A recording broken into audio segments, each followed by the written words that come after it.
Vamos a 2 de Corintios para continuar con nuestro estudio que estamos llevando.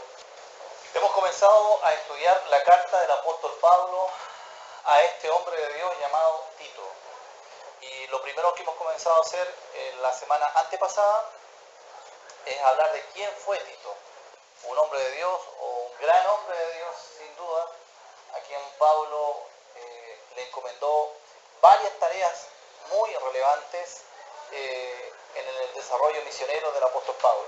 Realmente Tito, al igual que algunos pocos más, fueron hombres muy fieles a Dios, que llevaron a cabo la obra de Dios con fidelidad y codo a codo con el apóstol Pablo.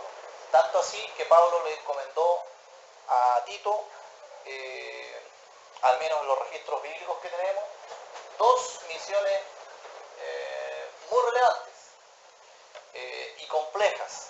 ¿Bien?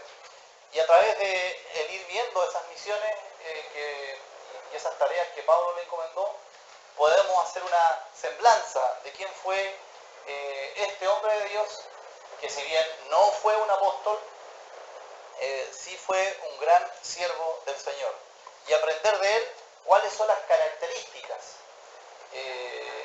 bíblicas en el carácter de los siervos o de las siervas de Dios que el Señor mira y que ha dejado registro en su palabra. ¿Cuáles fueron las grandes misiones que Pablo le encomendó a Tito? ¿Lo recuerdan los que estuvieron? La primera sobre 2 sectores, ¿cierto? El primero sobre... A ver, levante la mano, ¿quién estuvo hace 2 domingos atrás? Levante la mano, ¿quiénes estuvieron en el primer mensaje sobre Tito? Parece que no. O los demás no se acuerdan si estuvieron. 2 domingos atrás.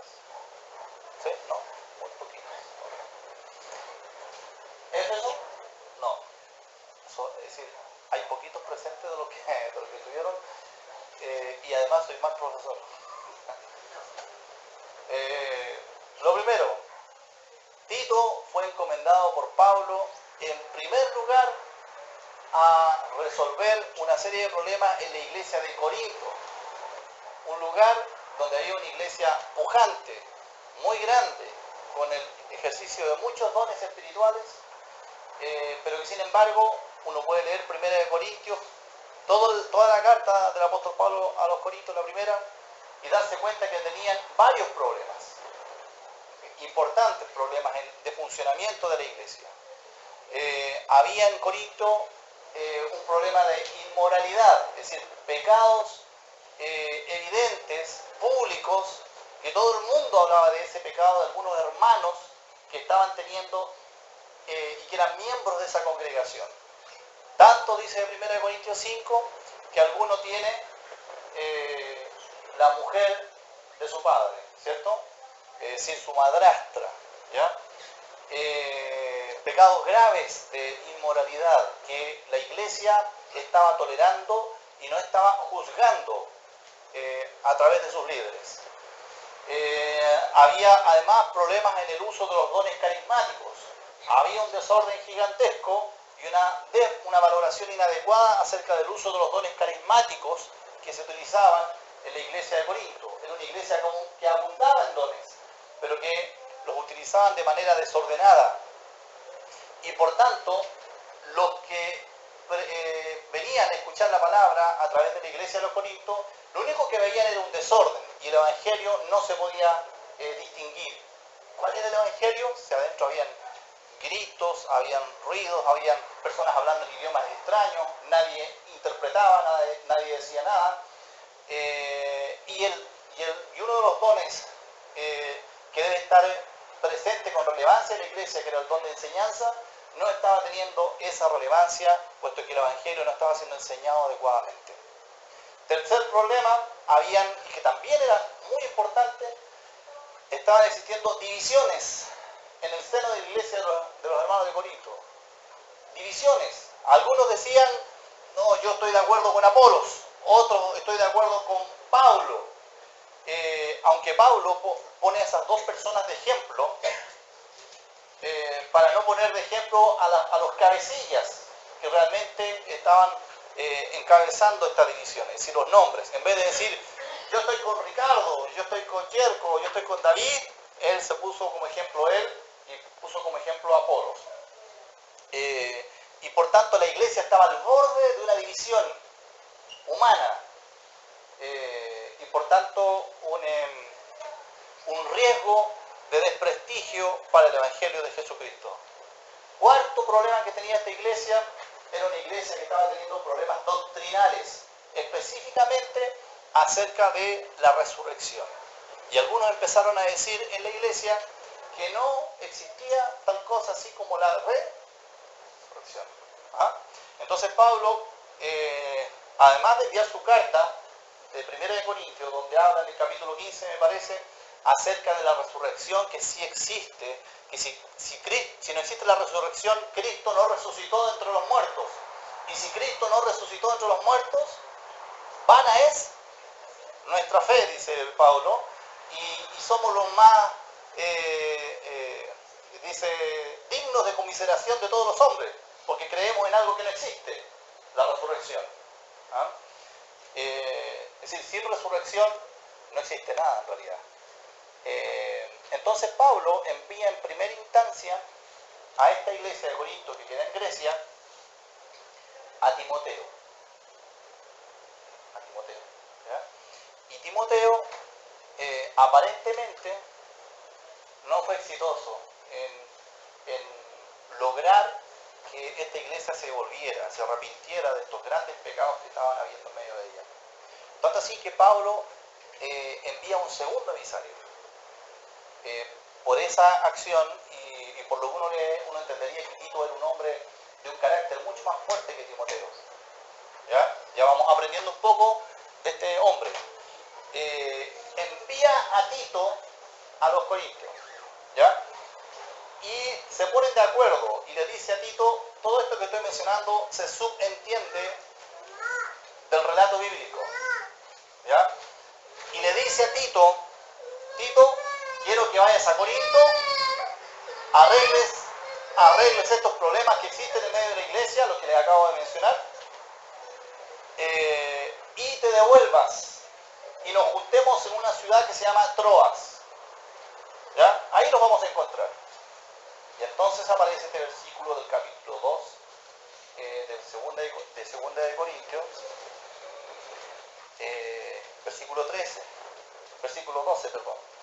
Cuando llegué a Troas para predicar el Evangelio de Cristo, aunque se me abrió puerta en el Señor, no tuve reposo en mi espíritu por no haber hallado a mi hermano Tito. Así que, despidiéndome de ellos, partí para Macedonia. Es decir, Pablo llegó a Troas para predicar el Evangelio de Cristo en esa ciudad, porque esa era la misión de Pablo. Él iba recorriendo ciudades por ciudades y donde se abría puerta en el Señor, él se quedaba un tiempo ilimitado ahí predicando el Evangelio hasta que se formara una iglesia. Y entonces dice el versículo 12 que se le abrió puerta en el Señor. Pero ocurrió un problema. ¿A quién no encontró en Troas? A Tito. ¿Y qué pasó por la cabeza de Pablo cuando no encontró a Tito ahí? ¿Qué pensó? Que le estaba yendo mal a Tito en Corinto, o que la situación era más compleja de lo que él pensaba. ¿Bien? Tanto así que Pablo, dice el versículo 13, no tuvo reposo en su espíritu. No tuvo reposo. Es decir, no es que Pablo, este versículo 13, no es que Pablo estuviera preocupado por la salud de Tito, o porque Tito estuviera perdido en la jungla, o que le hubiera pasado algo en el camino. Pablo estaba preocupado no por Tito, Pablo estaba preocupado por lo que estaba pasando en la iglesia en Corinto. Y que por esa razón Tito no había llegado. Por eso no tuvo reposo Pablo en su espíritu. Así que dice, despidiéndome de ellos, partí para Macedonia. Macedonia era un lugar anterior a Corinto. Es decir, pero de paso obligado por ahí. Tenía que pasar por ahí para dirigirse hacia la ciudad de Corinto. Entonces, Pablo está en Troas muy poquito tiempo. Solo 7 días. 7 días. No se detuvo mucho tiempo allí. Y no se detuvo porque él mismo lo dice, no haber hallado a mi hermano Tito. ¿Bien? ¿Cuánto tiempo tenía Tito de estar sirviendo al Señor en este momento? Cuando Pablo está escribiendo y encomendó esta misión. ¿Saben cuánto tiempo? 4 años. Solo 4 años. Y fíjense que ya tenía bajo su responsabilidad misiones tan preponderantes que el apóstol Pablo le encargaba. Entonces uno puede aprender en esta semblanza de este tiempo de Tito inmediatamente y preguntarse ¿cuánto tiempo tengo yo? ¿Cuánto tiempo tienes tú de ser un hijo de Dios? Haber recibido a Cristo, si es que lo has recibido. ¿Cuánto tiempo? ¿Un mes? 6 meses, 1 año, 5 años, 1 década, varias décadas. ¿Cuánto tiempo tienes de haber recibido a Cristo? Y la pregunta es, ¿cuánta confianza tienen en ti los líderes de la iglesia para encomendar en tus manos labores de relativa importancia?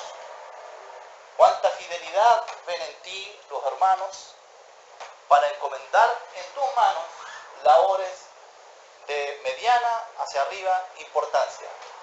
Con 4 años, Pablo le encomendó a Tito una labor tan portentosa como llegar a una iglesia grande, establecida, con líderes ya funcionando, y encomendarle que solucionara problemas fundamentales en esa iglesia.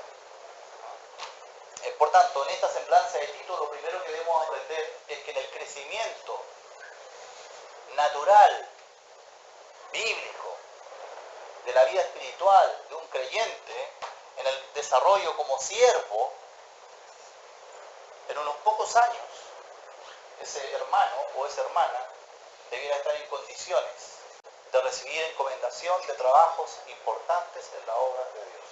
¿Ok? Tito era un misionero que podía dedicar tiempo completo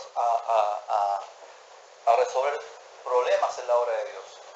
No todos son misioneros, pero en la medida del tiempo que Dios ha puesto en nuestras manos, ¿cuál es la responsabilidad que tenemos en la obra del Señor? Entonces Pablo, a pesar, dice que se le abrió puerta en el Señor, su espíritu no tuvo reposo. Y ahí nosotros aprendemos algunas cosas de Pablo.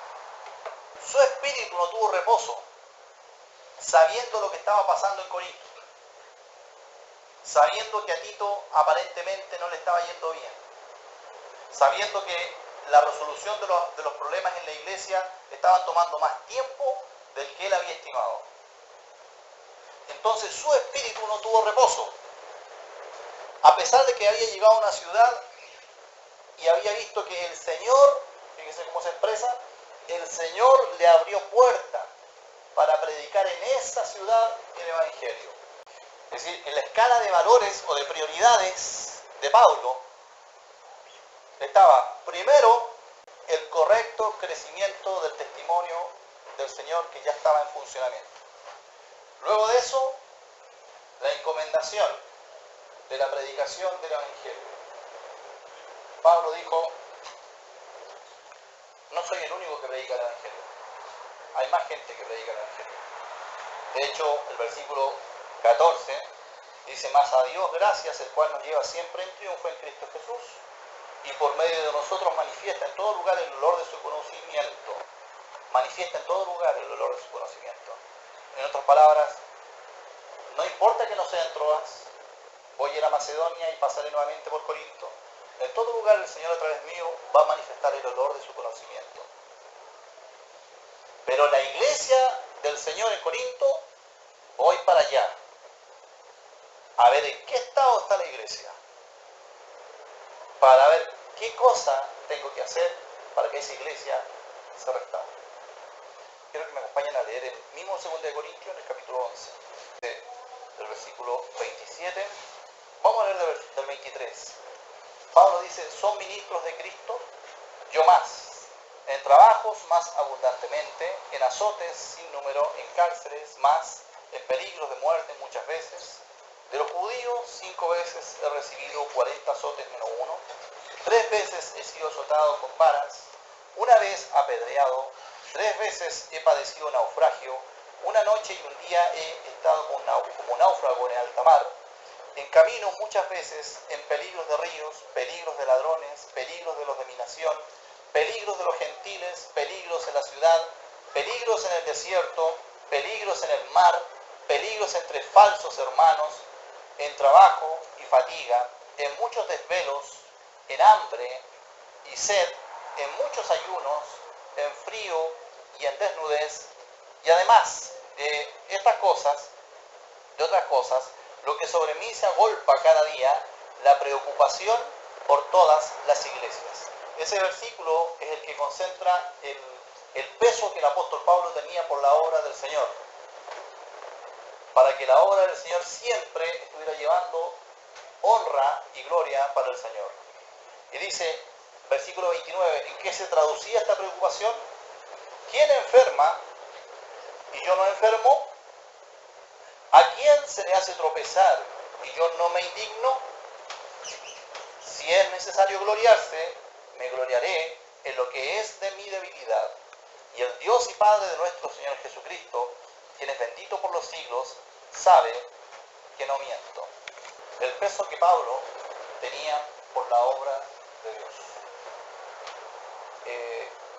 Una vez que el Señor llama a una persona para salvación, una vez que el Señor habla al corazón, al entendimiento del alma de una persona que aún no le ha recibido como un Salvador, una vez que la persona ya se ha convertido a Cristo, ya ha recibido a Cristo como su Salvador, sus ojos han sido abiertos, su alma ha vuelto a mirar hacia el cielo y ha creído en la obra perfecta consumada en la cruz del Calvario, puede llamarse hijo de Dios por la gracia del Señor.